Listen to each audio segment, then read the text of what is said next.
तो इस वीडियो के अंदर मैं एक्सप्लेन करूंगा BTS के अपकमिंग एपिसोड के नोवेल को। अब अगर आपने लास्ट पार्ट के साथ साथ प्रीव्यू वीडियो नहीं देखा तो लिंक डिस्क्रिप्शन में मिल जाएगा। इसके साथ ही साथ आई बटन पे आ रहा होगा तो आप वहां से जाकर चेकआउट कर सकते हैं। सो पिछले एपिसोड में मैंने देखा था कि सवन को हेवनली माउंटेन ब्लड पूल के बारे में पता चल चुका था, जिसके बाद सवन आ जाता है एक होटल में जहाँ पर उसका सामना हो गया था फेटियान से। और फेटियान सवन पे मूव करता उससे पहले सवन एक पावरफुल मूव करते हुए वहाँ से निकल जाता है। लेकिन दूसरी तरफ फेटियान को इस बात से चिंता नहीं थी। वो अपने मन में कहता है तुम्हारा की मेथड में तुमसे जरूर लेकर आऊंगा, क्योंकि अभी के समय उसे सवन के की मेथड में काफी इंटरेस्ट आ चुका था, जिस वजह से वो कुछ भी करते हुए सवन से उसका की मेथड लेना चाहता था। अब इसके आगे से इस पार्ट की स्टार्टिंग होती है। इस पार्ट की शुरुआत में हम एक लाइट को आसमान में उड़ते हुए देखते हैं, जो कि काफी तेज से उड़ रही थी। पलक झपकते ये लाइट माउंटेन रीजन के अंदर एंटर कर जाती है, जो कि इस सिटी का आउटसाइड था। और वो व्यक्ति और कोई नहीं बल्कि हमारा हीरो सवन। अभी के समय सवन लगातार आगे की तरफ बढ़ रहा था। वो अपने मन में क्या था, आखिर इस व्यक्ति ने मुझे कैसे पहचान लिया। और इसके साथ ही साथ उसने इतने कॉन्फिडेंस से कहा था कि मैं सवन हूँ। ऐसा लगता है कि जरूर उस व्यक्ति ने मेरे पीछे कोई इंसान छोड़ रखा है, जिस वजह से उसने मेरी आइडेंटिटी के बारे में बता रखा है। लेकिन ऐसा कैसे हो सकता है, क्योंकि अगर उसने मेरे पीछे कोई जासूस लगा रखा होगा तो मेरे को उसके बारे में जरूर पता चल जाता। और इसके अलावा जितना हो सके मैंने उतनी अपनी आइडेंटिटी के बारे में छुपा कर रखा हूँ, जिस वजह से ऐसा हो ही नहीं सकता कि कोई मेरी जासूसी कर रहा हो। ये सब सोचते हुए सवन लगातार आगे की तरफ उड़ रहा था। अब कुछ समय ऐसे उड़ने के बाद सवन एक जगह लैंड करता है। वो पीछे देखते हुए कहता है लगता है फेटियान मेरा पीछा नहीं कर रहा, लेकिन ऐसा कैसे हो सकता है, वो तो मेरे से की मेथड लेना चाहता था। इसके साथ ही साथ वो मेरा इतने आसानी से तो पीछा नहीं छोड़ सकता।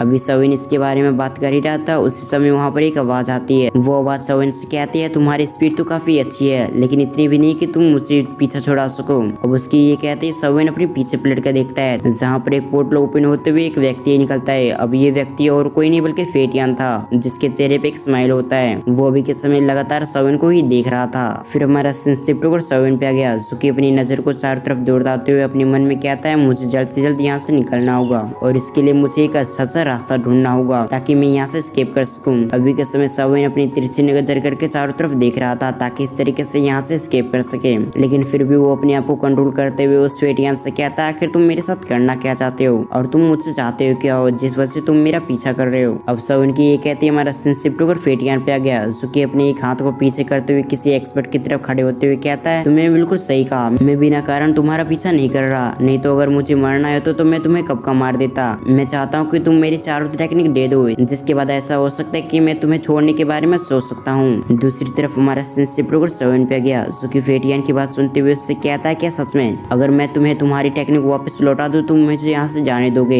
ये कहते हुए सवन इसे कंफर्म करना चाहता था ताकि इस तरीके से वो चारों टेक्निक उससे दे के यहाँ से एस्केप कर सके, क्योंकि अगर फेटियान इसके लिए राजी हो जाता तो सवन इसके लिए एग्री हो जाएगा, क्योंकि अभी के समय सबसे ज्यादा इम्पोर्टेंट था कि सवन अपनी जान बचाए। जो कि फिर से एक बार सोचते हुए अपने मन में कहता है अगर मैं अपनी चारों टेक्निक ले लूँ तो तभी भी मैं नुकसान में रहूंगा, जिस वजह से अगर मुझे इसकी टेक्निक मिल जाता तो ये मेरे लिए काफी अच्छा हो जाएगा। जिस वजह से वो सवन से कहता है इसके साथ साथ तुम अपनी की मेथड मुझे दे दो तो मैं तुम्हें जाने के बारे में सोच सकता हूँ, क्योंकि अभी के समय फेटियान सवन के की मेथड में काफी इंटरेस्टेड हो चुका था, जिस वजह से वो सवन से की मेथड लेना चाहता था। अब दूसरी तरफ फेटियान की इस बात को सुनते ही सवन गुस्से में आ जाता है, उसकी आंखें भी रेड हो चुकी थी। वो फेटियान की तरफ देखते हुए कहता अगर ऐसी बात है तो फिर हम लड़ाई कर लेते हैं, क्योंकि अभी के समय सवन अपनी की मेथड को नहीं दे सकता था, और इसके साथ ही साथ सवन का की मेथड उसकी जान की तरह है, जिस वजह से वो अपनी जान को तो किसी को नहीं दे सकता था। इससे अच्छा हुआ कि सवन उससे लड़ते हुए मरे ताकि इस तरीके से उसे पछतावा ना हो। अब दूसरी तरफ हमारा शिफ्ट होकर फेटियान पे आ गया, जो कि सवन के रिएक्शन को जानते हुए अपने मन में कहता है ये लड़का मुझे अपने की मेथड नहीं देगा। ये सब कहते हुए फेटियान की नजर सवन की स्टोरिंग पे पड़ती है। वो अपने मन में कहता है इसके अंदर से कोई अजीब सी एनर्जी आ रही है, जिस वजह से इसके पास जरूर कोई सोल होगा, जो कि काफी इंपॉर्टेंट सोल है, यानी कि काफी ताकतवर सोल है। फिर वो सवन की तरफ देखते हुए कहता है तो तुम्हारे पास एक पावरफुल सोल है, जिस वजह से तुम इतनी हवा में उछलने की कोशिश कर रहे हो। लेकिन भले वो व्यक्ति काफी पावरफुल हो, लेकिन अभी के समय वो सोल के रूप में है,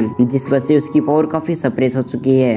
अब उसकी बट कहते हैं सवन के स्टोरिंग से याओटियान भी निकल आते हैं। वो कहते हैं आखिर तुम्हारी हिम्मत कैसी हुई मेरे बारे में ऐसा कहने की, भले मैं अभी के समय तुम्हारा मुकाबला ना कर सकूं, लेकिन जब मैं अपनी असली बॉडी में था तो तुम्हारी जैसे मैं हजारों को जान से मार सकता था एक झटके में ही, जिस वजह से तुम्हें उछलने की जरूरत नहीं है। अब याओटियान वो की बात सुनने के बाद फेंगटियान कहता है तुम भले अपने जमाने में बहुत बड़ा एक्सपर्ट होंगे, लेकिन अभी के समय तुम बस एक सोल के रूप में हो, और वो सोल मेरे सामने काफी कमजोर है, जिसे मैं काफी आसानी से खत्म कर सकता हूँ। दूसरी तरफ याओटियान भी इस वजह से काफी गुस्से में आ चुके थे। वो सोविन को इशारा करते हुए कहते हैं तुम यहाँ से चले जाओ, और ऊपर से मेरी चिंता की जरूरत नहीं है क्योंकि मैं काफी आसानी से तुम्हारे पास आ सकता हूँ। अभी आउट अनुभव की बात सुनने के बाद सोविन वहाँ से चला जाता है क्योंकि वो भी जानता था कि वो अभी के समय इनकी मुकाबला नहीं कर सकता।